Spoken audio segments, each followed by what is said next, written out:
این ویدیو درباره توه، درباره من، درباره ما، درباره آینده که داره میاد، ولی هیچ از درست حسابی راجع بهش حرف نمیزنه. نه با توهم، نه با وعده های تو خالی، فقط واقعیتی که تلخه، ولی فهمیدنش اولین قدمه واسه ساختن یه ایده بهتر.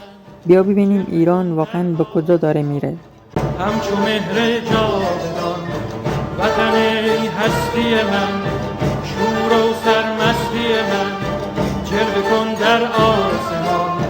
همچو مهر جاودان بشنو سوز سخنم، که هم آواز تو منم. همه جان و تنم وطنم، وطنم، وطنم، وطنم.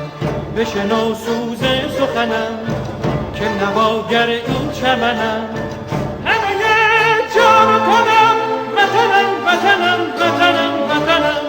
همه با یک نام و نشان، به تفاوت هر رنگ و زبان. همه با یک نام و نشان، به تفاوت هر رنگ و زبان. همه شاد و خوش و نغمه زنان، ز سلامت ایران جوان، ز سلامت ایران جوان، ز سلامت ایران جوان.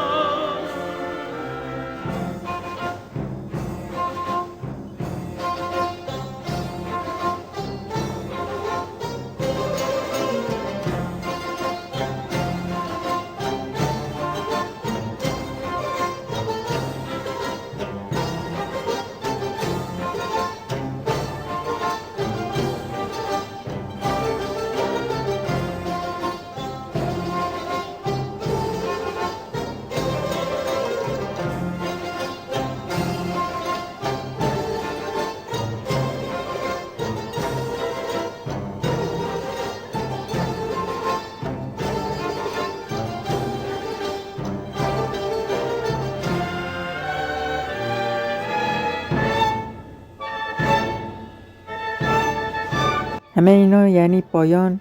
نه، ولی اگه بیخیال باشیم، اگه فقط تماشا کنیم، شاید واقعا یه پایان باشه. اما یه نسل هست که یاد میگیره، میسازه، تغییر میده. شاید آینده تاریک باشه، ولی تاریکی همیشه جا رو برای نور باز میکنه. آینده رو کسی نمیسازه جز خودمون.